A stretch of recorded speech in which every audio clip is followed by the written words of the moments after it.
नमस्कार दोस्तों, आज हम शुरू करने वाले हैं क्लास 12th का नया चैप्टर दैट इज डिटर्मिनेंट्स। लेकिन डिटर्मिनेंट शुरू करने से पहले जिन बच्चों ने प्रीवियस चैप्टर नहीं पढ़ा है, मतलब मैट्रिसेस नहीं पढ़ा है, उनके लिए एक छोटा सा सजेशन है। इस वीडियो को इसी वक्त स्टॉप कर दीजिए, पहले जाके मैट्रिसेस पढ़ लीजिए। Go watch the video of matrices and then you can come again and watch this video. क्योंकि बेटा अगर मैट्रिसेस नहीं पढ़ा है या मैट्रिसेस समझ में नहीं आया है तो डिटर्मिनेंट्स भी समझ में नहीं आएगा, क्योंकि डिटर्मिनेंट जो है वो मैट्रिसेस से ही एसोसिएटेड है। और जिन बच्चों ने मैट्रिसेस पढ़ लिया है उनके लिए आइए शुरू करते हैं डिटर्मिनेंट्स।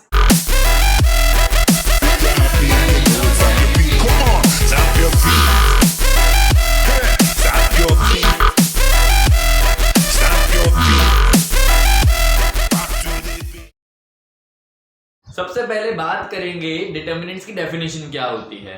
तो determinants is basically a unique value associated with a square matrix. तो डेफिनेशन में बहुत ही क्लियर है, डिटर्मिनेंट एक यूनिक वैल्यू होती है जो स्क्वायर मैट्रिक्स से एसोसिएटेड है। मतलब डिटर्मिनेंट निकालने के लिए हमारे पास स्क्वायर मैट्रिक्स होना जरूरी है। सिर्फ स्क्वायर मैट्रिक्स का ही डिटर्मिनेंट निकाला जाता है, रेक्टेंगुलर मैट्रिक्स का नहीं निकाल सकते। आई होप रेक्टेंगुलर मैट्रिक्स और स्क्वायर मैट्रिक्स आपको क्लियर होगी। रेक्टेंगुलर मैट्रिक्स मतलब जब नंबर ऑफ रोज और नंबर ऑफ कॉलम्स बराबर नहीं होते, मतलब m is not equal to n, और जब नंबर ऑफ रोज और कॉलम बराबर होते हैं, मतलब m और n बराबर होते हैं, तो हम उसे स्क्वायर मैट्रिक्स कहते हैं। अब बात आती है ऑर्डर ऑफ द मैट्रिक्स की। हमने मैट्रिसेस में पढ़ा था ऑर्डर ऑफ द मैट्रिक्स जो होता है वो m बाय n होता है, जहां पर m नंबर ऑफ रोज है और n नंबर ऑफ कॉलम्स हैं, ठीक है। लेकिन स्क्वायर मैट्रिक्स में हम ऑर्डर m बाय n की जगह पर बोलते हैं ऑर्डर m या फिर ऑर्डर n, कुछ भी बोल सकते हो। मतलब जब हम स्क्वायर मैट्रिक्स की बात करें तो या तो मैट्रिक्स ऑर्डर 1 की हो सकती है, या ऑर्डर 2 की हो सकती है, या ऑर्डर 3 की हो सकती है।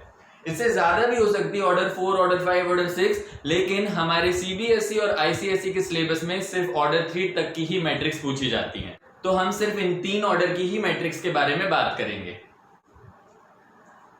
अब सवाल ये पैदा होता है कि डिटर्मिनेंट की वैल्यू निकालते कैसे हैं। लेकिन उसके पहले हम रिप्रेजेंटेशन देख लें। हमें पता था जब हम मैट्रिक्स को रिप्रेजेंट करते थे तो हम कैपिटल ए से या फिर किसी भी एक कैपिटल लेटर से डिनोट करते थे, और जो एलिमेंट्स लिखते थे वो हम स्क्वायर ब्रैकेट के अंदर लिखते थे। लेकिन जब हम डिटर्मिनेंट की बात करेंगे तो हम स्क्वायर मैट्रिक्स नहीं यूज करेंगे, हम सिर्फ 2 स्ट्रेट लाइन यूज करेंगे, ठीक है। और हम डिटर्मिनेंट को रिप्रेजेंट करेंगे इस तरीके से। ये मॉड ऑफ ए की तरह दिख रहा है, लेकिन हम इसे मॉड नहीं पढ़ेंगे। This is red edge determinant of A, या फिर आप इसको इस तरीके से भी लिख सकते हो, या फिर डेल्टा से भी रिप्रेजेंट कर सकते हैं। तो this is the representation of a determinant. आइए अब देखते हैं डिटर्मिनेंट की वैल्यू कैसे निकालनी है। सबसे पहले बात करते हैं, अगर हमें ऑर्डर 1 की मैट्रिक्स मिलती है तो उसका डिटर्मिनेंट कैसे निकालना है।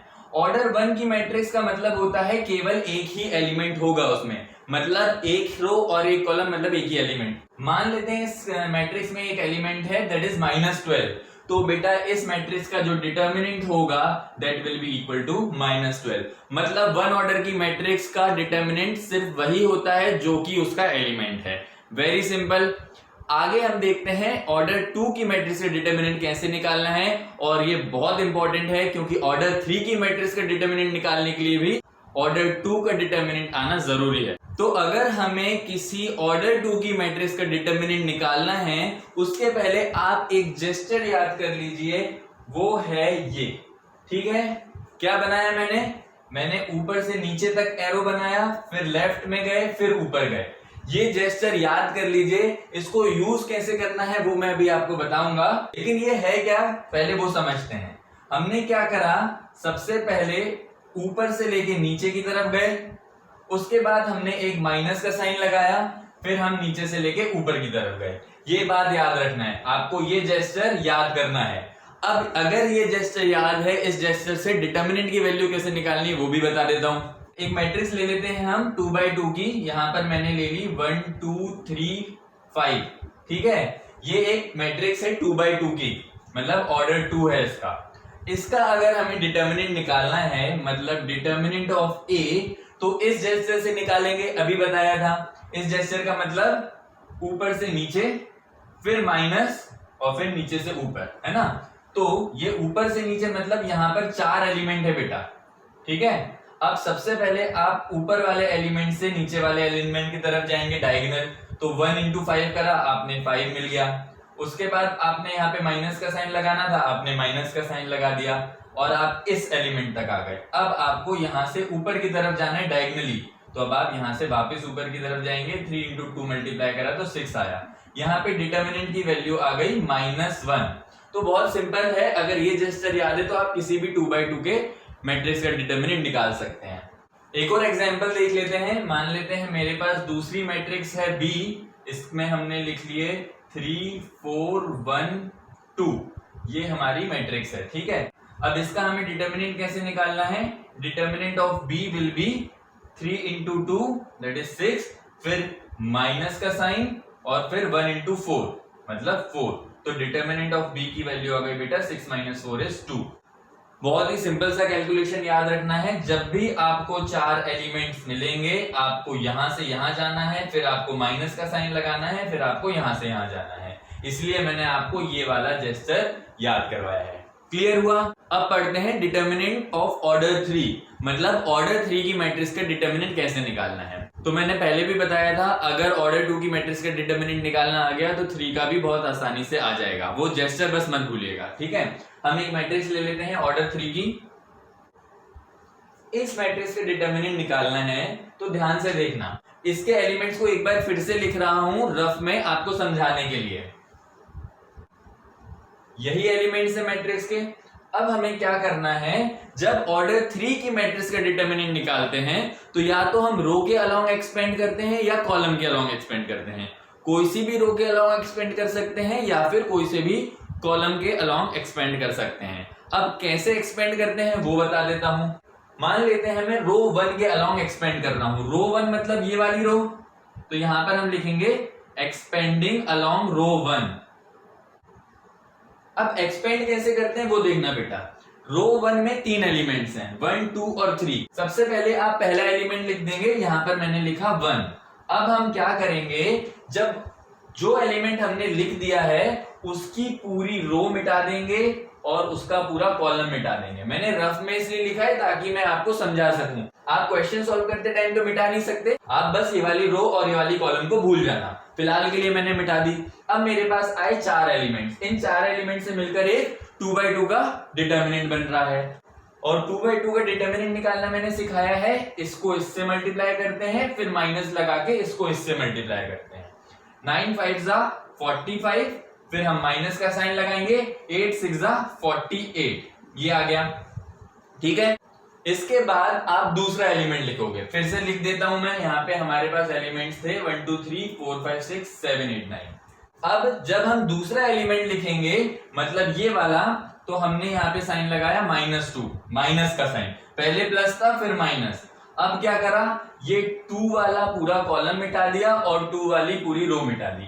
अब फिर से हमारे पास 4 एलिमेंट्स हैं, इन 4 एलिमेंट से मिलके हमारा नया डिटर्मिनेंट बनेगा 2x2 का। 2x2 का डिटर्मिनेंट सॉल्व करना आता ही हमको। 9 4 is 36, फिर माइनस का साइन, 7 6 is 42, राइट। अब प्लस का साइन फिर माइनस का साइन, अगेन आपको प्लस का साइन लगाना है। मैट्रिक्स फिर से लिख लेते हैं 1 2 3 4 5 6 7 8 9, ठीक है। अब जब आप थर्ड एलिमेंट लिखोगे मतलब ये लिखोगे, हमने लिखा 3। अब थर्ड एलिमेंट का पूरा रो और पूरी कॉलम आपको मिटा देना है। अगेन आपके पास एक डिटर्मिनेंट बन जाएगा ऑर्डर 2 का। अब इस ऑर्डर 2 के डिटर्मिनेंट को सॉल्व करेंगे हम। 8 4 32 माइनस 7 5 35, ये हमने एक्सपेंड कर दिया अलोंग रो 1। इसको सॉल्व करना आता ही है। 45 माइनस 48 होता है -3, into 1 is -3 only. Again -2 into 36 minus 42 is -6, and then here 3 into -3। इसको सॉल्व करेंगे, -3 minus minus plus 12 plus minus minus 9 minus 12 minus 12 that is 0। तो हमें इस डिटर्मिनेंट की वैल्यू मिल गई है 0। हमेशा याद रखना, जब 1 2 3 4 5 6 7 8 9 लिखते हैं तो डिटर्मिनेंट 0 ही आता है। तो एक्सपेंडिंग अलोंग रो करके हमने डिटर्मिनेंट की वैल्यू निकालना सीखी। अब हम इसी डिटर्मिनेंट की वैल्यू निकालेंगे एक्सपेंडिंग अलोंग कॉलम, तो मैं कॉलम 1 के अलोंग एक्सपेंड करूंगा। कॉलम 1 मतलब ये वाले, ठीक है। अब एक्सपेंडिंग अलोंग C1 लिखा मैंने, अगर C2 के अलोंग एक्सपेंड करता मतलब कॉलम 2 के अलोंग, तो यहाँ पर C2 लिखता। अब देखना वही करेंगे हम, समझाने के लिए मैं आपको एलिमेंट्स लिख रहा हूं यहाँ पर। सबसे पहले पहला एलिमेंट लिखते हैं, उसके बाद इसका कॉलम और इसका रो भूल जाते हैं, नया डिटर्मिनेंट फॉर्म होता है। डिटर्मिनेंट सॉल्व करना हमें आता है, 9 5 45 माइनस 8 6 48, ठीक है। अब दूसरा एलिमेंट यहाँ पर है 4, तो हमने देखा था साइन जो है हम ऑल्टरनेट लगाते हैं, पहले प्लस लगाया फिर माइनस लगाया, तो -4 लिख दिया हमने। अब क्या करेंगे, हम फिर से हमारी मैट्रिक्स देखते हैं। इस मैट्रिक्स में जब हमने ये वाला एलिमेंट लिखा तो इसके अलोंग वाला कॉलम और इसके अलोंग वाली रो दोनों हमने मिटा दी। अब हमारा नया डिटर्मिनेंट फॉर्म हो गया, 9 2 18, माइनस का साइन 8 3 24, राइट। अब माइनस आ चुका है तो नेक्स्ट साइन आएगा प्लस का, और नेक्स्ट एलिमेंट क्या था हमारे पास, नेक्स्ट एलिमेंट था 7, तो 7 लिखा हमने यहाँ पर, और इसके अलोंग वाला कॉलम और इसके अलोंग वाली रो को हमने रब कर दिया। क्या बचा, 6 2 12 माइनस 5 3 15। इस तरीके से हमने अलोंग कॉलम भी इसको एक्सपेंड करना सीख लिया है। सॉल्व करने में तो कोई बड़ी बात है ही नहीं। 45 minus 48 is -3, then -4 into 18 minus 26 is 18 minus 24 is -6, then 7 into -3, right? This will be -3 plus 24 minus 21. This will again give you 0. मतलब अगर आप रो के अलोंग एक्सपेंड करो या कॉलम के अलोंग एक्सपेंड करो, आखिरी में जो डिटर्मिनेंट की वैल्यू आएगी वो चेंज नहीं होगी। अब एक बहुत इंपॉर्टेंट बात बता रहा हूं, ध्यान से समझना। अभी हमने इस डिटर्मिनेंट को अलोंग रो 1 और अलोंग C1 एक्सपेंड करना सीखा। ये जो है बेटा मेरे पास रो 1, रो 2 और रो 3 है ना, ये तीनों रोज होती हैं जो ऐसे मूव होती हैं, और ये बेटा मेरे पास कॉलम 1, कॉलम 2 और कॉलम 3 है जो वर्टिकली मूव होते हैं, ठीक है। तो हमने इस वाले कॉलम के अलोंग और इस वाले रो के अलोंग एक्सपेंड करना सीख लिया है। तो मैंने आपको बताया हमने जो साइन लगाए थे वो ऑल्टरनेट लगाए थे, मतलब जब मैंने 1 लिखा था तो पॉजिटिव लगाया था, 2 के साथ मैंने नेगेटिव लगाया था, 3 के साथ मैंने फिर से पॉजिटिव लगाया था, ठीक है। लेकिन सवाल ये आता है, क्या जब आप रो 2 के अलोंग एक्सपेंड करोगे तो 4 के साथ प्लस, 5 के साथ माइनस और 6 के साथ भी प्लस लगाओगे क्या? बिल्कुल नहीं, इसमें थोड़ा सा उल्टा हो जाता है। जो एलिमेंट्स के साथ हम साइन यूज करते हैं वो हमेशा ऑल्टरनेट चलते हैं, देख लेना। हमारे जो साइन चलेंगे वो plus minus plus, minus plus, minus plus, minus plus, ऐसे चलेंगे। मतलब जब हम रो 2 के अलोंग एक्सपेंड करेंगे बेटा, तो पहले वाले के साथ नेगेटिव साइन यूज करेंगे, दूसरे वाले के साथ पॉजिटिव और तीसरे वाले के साथ नेगेटिव।